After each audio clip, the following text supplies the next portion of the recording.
Pour yourself a cold one. Let's strike them, huh? And listen to Ross Tucker break down the top college prospects on another tasty edition of The College Draft.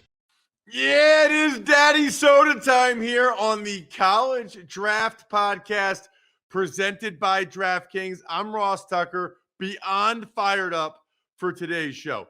We just finished the NFL Combine. I feel like that on some level gets everybody geared up for the draft. Not as much the Senior Bowl. For some of us it does.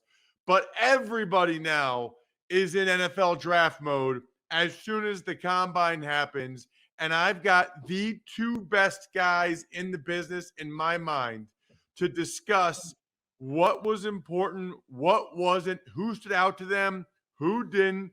We always have the normal co-host of the College Draft Podcast, the fantastic Emory Hunt, who CBS tied to a desk for 15 hours a day for 8 days at Indianapolis. I hope he gets a lot of money from them because he talked to everybody, every player that was there, every coach that was there. Emory's talking to him. He's, of course, Emory Hunt. Check him out on Twitter at FBall Game Plan. He's Football Game Plan on YouTube, which is terrific. We're youtube.com/Ross Tucker NFL.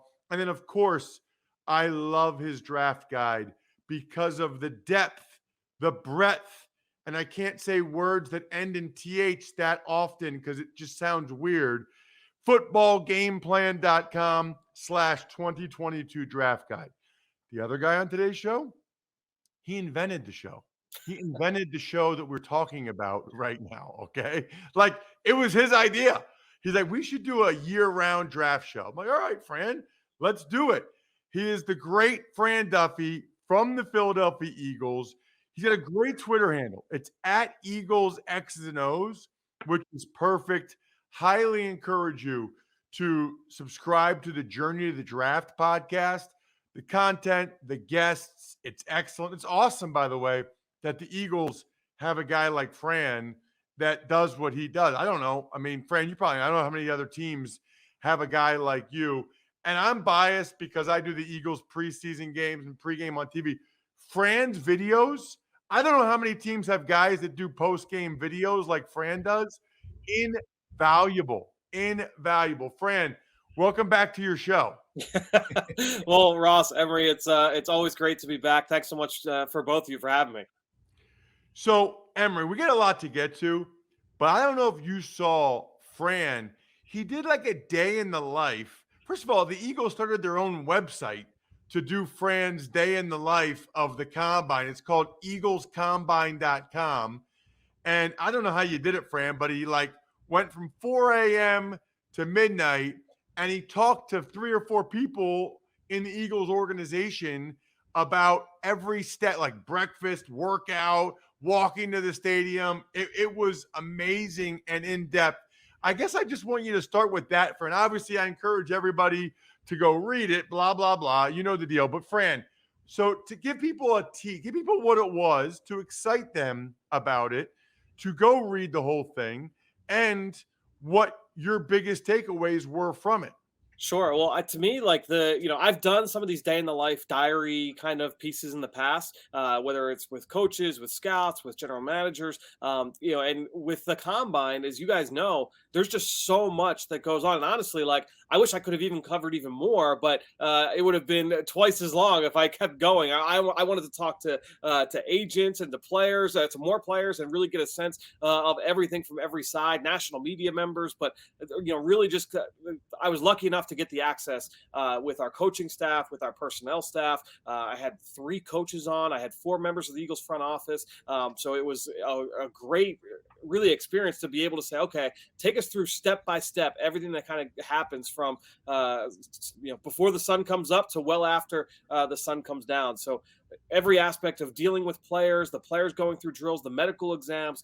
It was just fun to be able to kind of get a behind the scenes look at the process. It was great to get some insight from some of the coaches, some of which that Ross, just because of COVID-19 protocols, I had not had a chance to be able to meet in person. So getting a chance to have those interactions for the first time were also great as well. That's awesome. So I can tell you what my biggest takeaway was from it. But I guess I'm curious, is there something, Fran, that you learned that you didn't already know, or did it reinforce something? We got thousands of listeners and viewers. What would you say is the one thing in there, or one or two, that might surprise some people?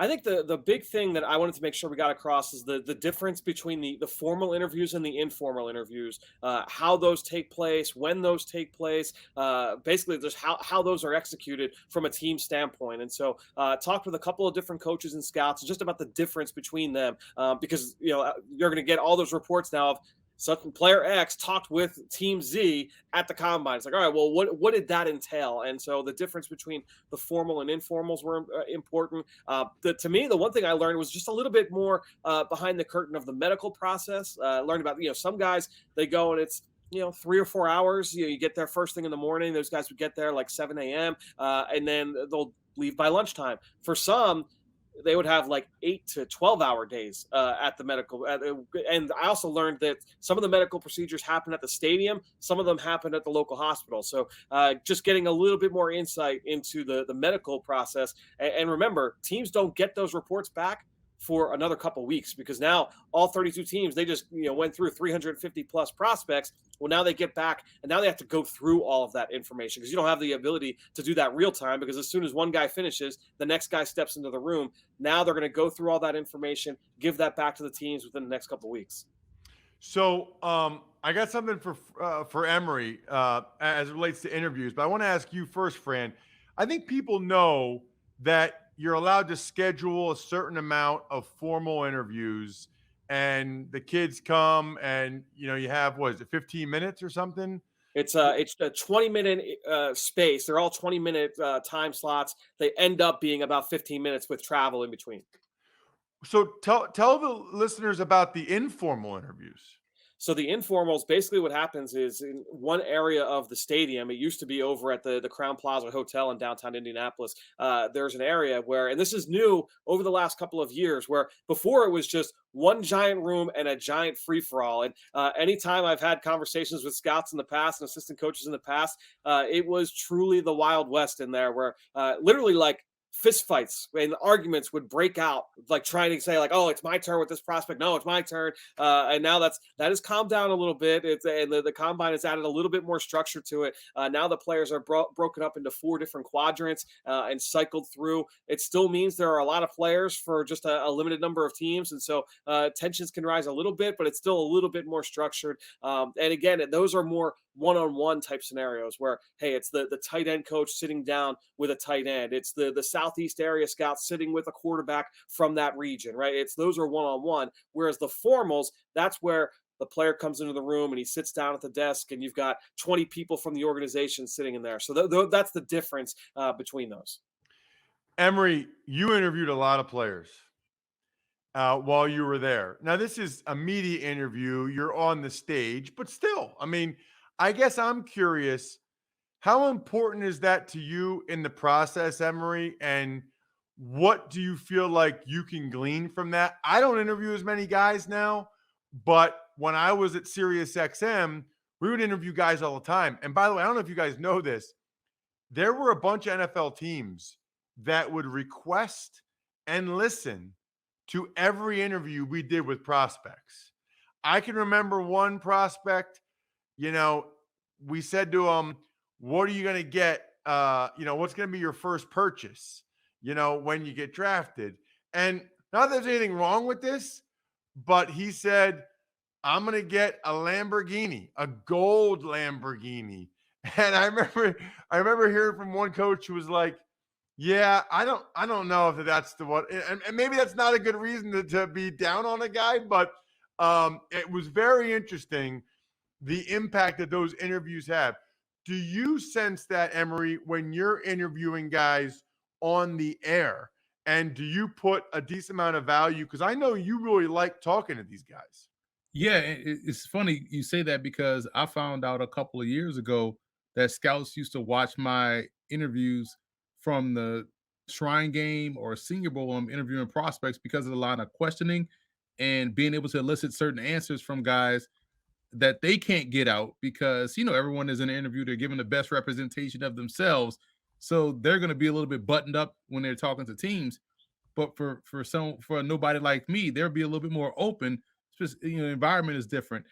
So I'm always asking certain questions to try to, get out their football IQ. So my questions tend to be a little bit more football related and, wrapped in a little bit of fun, to where it breaks down that barrier. And if you can make a connection to someone in terms of, oh yeah, this coach I played for, or, I was there, I watched you at this particular game, it breaks down their defense mechanism and they're a little bit more open. So I try to ask those questions to get, where they are from a football IQ standpoint. So for me, it shows how much, thought that they put into the game, how much work they put into what they're out there doing, and how much they understand the position that they play. Speaking of breaking down, Emory, nothing is better for breaking down food than Athletic Greens. You're absorbing 75 high quality vitamins, minerals, I got to tell you, I am very proud of myself with some of my segues sometimes. Whole food source superfoods, probiotics, and adaptogens. We're talking about gut health. Athletic Greens was created when the founder experienced a ton of gut health issues, ended up on a complicated supplement routine to recover. It was $100 a day. Yeah, no. How about $3 a day? How about over 7,000 five-star reviews? And how about, to make it easy, Athletic Greens is going to give you a free 1-year supply. That's a lot of immune supporting vitamin D and 5 free travel packs with your first purchase. All you have to do is visit athleticgreens.com/draft. Again, that is athleticgreens.com/draft to take ownership over your health and pick up the ultimate daily nutritional insurance. All right, Fran, let's get into some of these players now a little bit. Who are some of the guys? Well, let me take a step back, actually. In terms of the on-field stuff that people could watch, what do you put the most value in typically, Fran? So me personally, like when I'm there, I like watching the drill work, the position work, and one of the reasons why is, well, look, the testing numbers. Like we could see the numbers later. I can walk back, after the day's done. I can come back here on Monday after the combine's over and go through all, the 3-cone times, the 40 times, the broad jumps, and get a sense of that.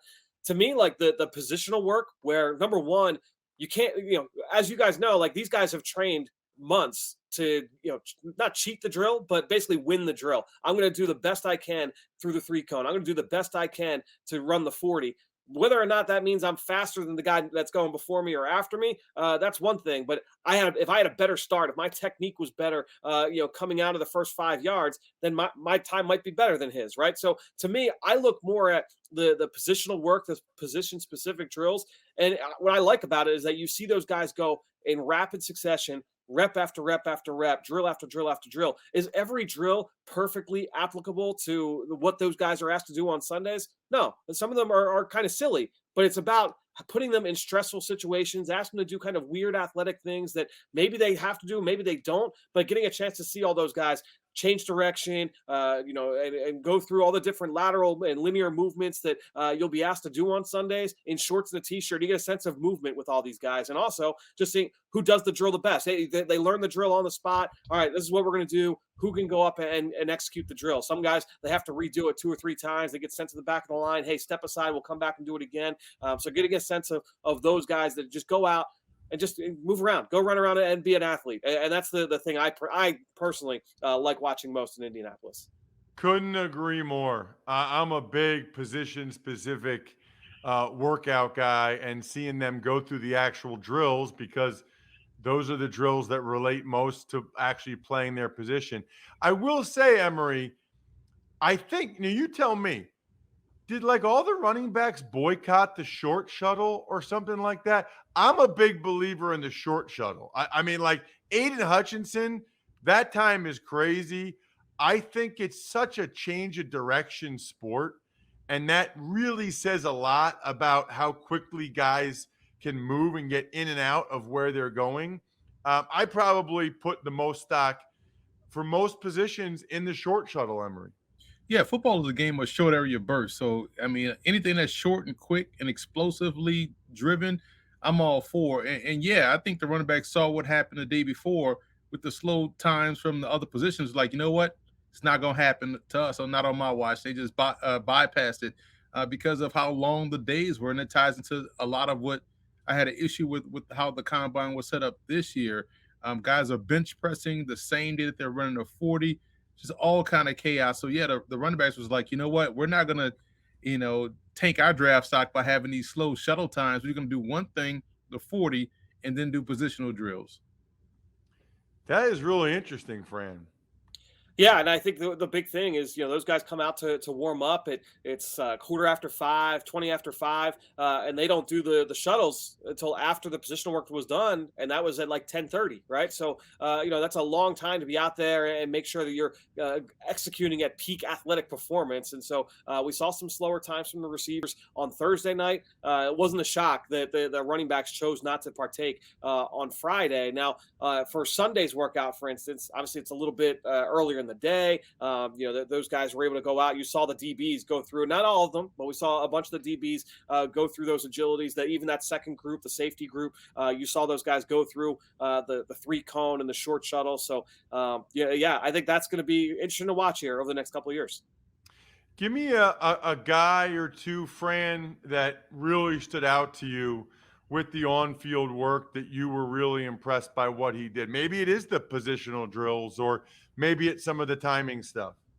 I mean, to me, like I made this point on Saturday, the defensive line and linebacker workout just as a whole was maybe the best athletic workout of any position group since I've been watching the combine. Like just watching those guys, both groups of D linemen. So you had the defensive tackles first, then you had the defensive end edge rushers, then you had the linebackers. When you had those three groups go back to back to back from top to bottom, just really, really impressive. And not just from a timing and testing standpoint. Obviously, seeing Jordan Davis at 340 pounds go 4.78 in the 40, like those things are fun. But just the way that they went through drills, and you go again, some of the guys that we know about, the Aiden Hutchinsons and the George Karlaftises, you go down that path. But then also, Amari Barno from Virginia Tech, and watching like Jeffrey Gunter and Nick Benito. You just go down the list and you go from the top of the shelf, or top shelf guys to the mid round guys, even to the late round guys.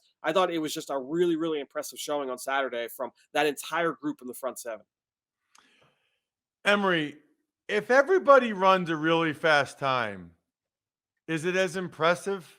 I guess my point is, I don't want to say I'm skeptical, but it's like, well, first of all, I don't understand the unofficial time. I don't understand why they can't just have an official time right away. I mean, I don't. And it like skews people's thoughts, like people think, oh, he ran a 4.81. Well, really, he's a 4.78. It's a big difference. Other guys are like, oh, he ran a 4.2. Chris Olave actually was a 4.39. It's a big difference. So I don't know if anybody can explain why they don't have the actual times right away. It's electronic. That doesn't seem like it'd be that hard. But also, I guess I'm a little bit scared. I don't know if they got new turf there or what. But it's like everybody was doing these amazing times that was shocking everyone. Yeah, especially when you know someone. I'm paying close attention to the running back position. I'm watching who runs a 4.3. I'm like, there's no way on, Oprah's internet that this dude runs a 4.3. You know what I'm saying? Like, there's no possible way. But he runs a 4.3. Everybody's running 4.2 now. So you got D linemen running 4.6, linebackers running 4.4, and every DB running 4.2. It's almost like dangerous to step on the football field now. So for me, it's really about, all right, let me just toss these 40s out the window, because if a guy doesn't play that speed, it really doesn't matter. But it was just fascinating to see how fast everybody is, because I don't think folks truly understand how fast 4.2 is, and to have multiple people running 4.2, I don't know, man. It just seems kind of funny money, in my opinion. Fran, what do you think about the history of guys that have run sub 4.3? It's not real good. Yeah, I mean that's the thing. But as Emery mentioned, you have so many guys. Everybody's just running faster and faster and faster. So 4.2 is the new 4.3 at this point. We had a defensive end and we had a pass rusher in Barno break 4.4 this year for the first time. So to me, just look, all these guys are getting bigger, faster, more athletic, more explosive. As far as like the unofficial time versus the official time, Ross, the reason why teams are still using those hand watch times is that look, basically what happens is you go to the combine. Teams are going to have anywhere from 3 to 4, sometimes 2 to 4 different people use the hand times, and you still get the laser. Everybody still gets the laser time. But the reason why the stopwatch times are still important is that you're not going to have that laser when you go to Louisiana State or to Louisiana Tech's Pro Day or to Temple's Pro Day or Penn State's Pro Day might not have the laser, right? So everybody has to. If you want to have everybody on somewhat of a level playing field, then you're going to try and have as many unofficial times as possible. Teams are always going to use the fastest time. That's what's going to show up on the card. But when you go into the guy's profile and in the report now and everybody's digital database and everybody's building, it'll say anywhere from to use the Olave example, 4.28 to 4.41. Like those are the times that we had on the hand watch time. So that's why they still keep track of the stopwatch times. That's why you still have it. It might seem archaic, but it's to keep everybody on the same level playing field. If you want to be able to utilize the entire draft pool and not just the guys that are at the combine that run 40s at the combine, then you want to make sure you have both times from both mechanisms, and that's the big reason why. So can we just talk for a second? And you referenced it, Fran, about the defensive line and the line. Can we just talk about the defense that Georgia had this year? I mean, every guy. It is unbelievable. And supposedly the best of the bunch, the Carter kid, can't even go pro. Jermaine Johnson had to leave to get playing time, and he might be a top 10 pick. It is absolutely insane, Fran. Georgia at the combine, like I think I tweeted this at Ross Tucker NFL. They are who we thought they were. Yeah, I mean, the big thing is that we saw all of them go out, test really well. All the guys that did drill work looked good. And Emory could speak to this. Even when those guys had held their press conferences the day before, to a man, basically, almost all those guys were really impressive at the podium as well. Like, so you just start checking boxes with all these guys. Oh, the film's good. They look great. They handle themselves well in interviews. Oh, and then they all test out of this world, right? And they had the best defense in college football. So just an outstanding year for Georgia. Obviously, it culminated with that national title at Lucas Oil Stadium. So all those guys, a little bit of a special homecoming for them this past week. But Georgia's defense, I mean, they were legit. And talking with those guys this week, a lot of the things I asked them about, Ross, who's next? Because you lose that entire defense. All right, well, who are some of the guys that are coming up the pipe? So just learning about some of those young players, and obviously the three of us will be talking about them all summer long going into next fall. But just a really fun group. Yeah, it was interesting. Fran, that's like your favorite question to ask. Yes, and I love it. It's so helpful. Like, who's the best guy you went against, and who will be the studs next year? That helps a lot because the players know. Yep. Like, they know who the next guy is. I know Fran is the guy you need to follow on social media at EaglesXOS. Absolutely fantastic stuff. Check out the Journey to the Draft podcast. We usually have Fran on a couple times a year. Highly encourage you to check out eaglescombine.com and see some of the things. Like, Fran, your quote about Jeremiah Trotter Jr. and Keith McGuire, who's from Malvern Prep. I love that. See, that's what I'm talking about. You asked who's going to be a stud for Clemson next year. Very, very helpful. Thank you guys so much. Fran, excellent stuff. Thank you for coming on the show. No, I appreciate you guys. Thanks so much for having me, and we'll talk to you both soon. Fran, you're leaving. Emory, you're going nowhere because I want to talk to you in a second about your interviews and who stood out to you in the interviews. But first, I need to tell you, DraftKings, the leading sportsbook app, is here to help you and your friends get in the game with different ways to fund your DraftKings account. Did you know you can fund your DraftKings account with cash now? Yeah. Just sign in the DraftKings Sportsbook app, select Fund with Cash in the payment section, and get a digital barcode. Then just take your cash and barcode to any one of our thousands of participating stores. Super easy. While you're there, you can get DraftKings gift cards. Want to get something for your birthday? DraftKings gift card. For your neighbor? How about a Father's Day present to yourself? DraftKings gift card. Done and done. Just visit DraftKingsGiftCard.com to find a participating store near you. March is here. Get in the game with these two awesome, fun, and easy account funding options. All right, Emory, let's talk about the interviews because you interviewed a lot of guys. I don't know that I need to get into anybody that negatively stood out to you, but how about anybody that really impressed you with your interviews for CBS Sports HQ? I would say number one would be Kayvon Thibodeau and how he just answers questions. I mean, every question, no matter where it comes from, left field, right field, center field, or right down the pike, he has an answer for and a thoughtful answer. So he's someone that talks like he's been in the league 15 years, has seen a lot, done a lot, and the fact that he's going into the league is just impressive to hear him speak about a lot of different issues. And I also thought, like to Fran's point, all the Georgia guys, in particular the guys we spoke with within the front seven, they all spoke about how tightly connected they are. Like they hang out together, they play video games together, they go out to eat together, and you see that chemistry playing itself out on the field. I think that's an underrated part of football, and I think it goes back to high school football to where you're with the same guys all day, every day, and sometimes after school. And sometimes you live in the same neighborhood as the guys you go to high school with. So that's why the game means a little bit more at that level. And even though you may have the one talented guy and the other guy may not be as talented, but you're playing for each other, and it matters to see that guy be successful. And I got that feeling, that vibe from those guys at Georgia, and that's why that defense we saw this year was so special. I'm glad you brought up Thibodeau.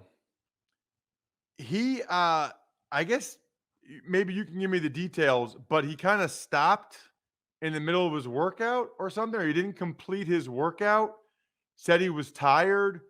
I've seen reports about that. He is this year's guy, man. He is this year's guy that a lot of people are privately, at least, saying negative things about his demeanor. People didn't like that he said he's the next Jadeveon Clowney because Jadeveon Clowney probably hasn't lived up to being the number one overall pick. Maybe there's not a favorable representation. I think it's really interesting that that's the guy you picked that impressed you because some of the comments he's made, at least privately, people don't seem to be as enamored with Thibodeau as you are. Well, that's why representation matters, Ross, because how someone receives information is based off how they perceive it going in. So if we're from the same background and I can understand him on a personal level, it makes sense what he's saying to me. Now to someone else, they may see it differently. And in terms of the David and Clowney comment, what if that's like me saying, oh man, I want to be the next Lawrence Phillips, right? In terms of running back. But I'm looking at it from, how I grew up watching Lawrence Phillips run the football. Maybe he's looking at it in terms of how Jadeveon Clowney was to him. Maybe that was his guy. We may say, hey man, Reggie White was dope, or Julius Peppers was dope, but he doesn't know those players. He didn't see those players. Maybe to him, Jadeveon Clowney was that standard, and that's probably what he meant. So, if some folks are going into it from a different perception, they're going to receive it differently. So for me, I just go in with a blank slate and just let the guys just talk and see what they say. I didn't see any issue with that. Maybe he views Clowney better than someone may view Myles Garrett. You know what I mean? And so maybe that was his guy growing up watching, and that's why he wants to be that guy. So I just find that all the whispers come out and things of that nature, and it is I think it all stems back from a representation and a perception or perspective point of view of where you're standing on how you view it. So, and I think that's a lot to what we see how people say, oh, so-and-so interviewed terribly or so-and-so interviewed really well. Well, if you're used to hearing certain dialects or certain, the way people talk or how they speak in terms of the things they use, it may sound normal to you, but it may sound foreign to someone else.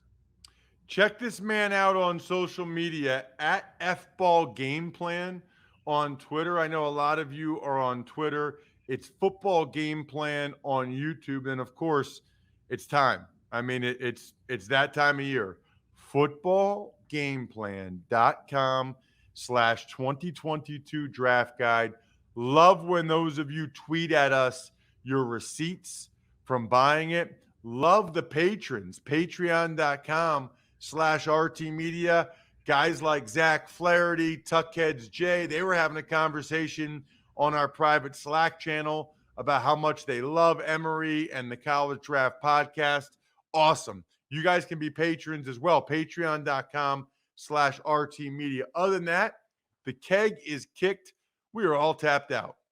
Thanks for listening to the College Draft Podcast. Make sure to also subscribe to the Ross Tucker Football Podcast, Fantasy Feast, Even Money, and The Business of Sports. All available at Apple Podcasts, rosstucker.com, or wherever podcasts can be found. A lot of times on the show, I mentioned DraftKings. Here's what you need to know. You got to be 21 or older, New Jersey, Indiana, or Pennsylvania only. New customers only. Restrictions apply. See DraftKings.com/sportsbook for details. Gambling problem, call 1-800-GAMBLER, or in Indiana, 1-800-9-WITH-IT. By the way, if what I was talking about included a deposit bonus, doesn't always, sometimes it does. Deposit bonus requires 25 times playthrough, and deposit bonuses are paid out in site credit.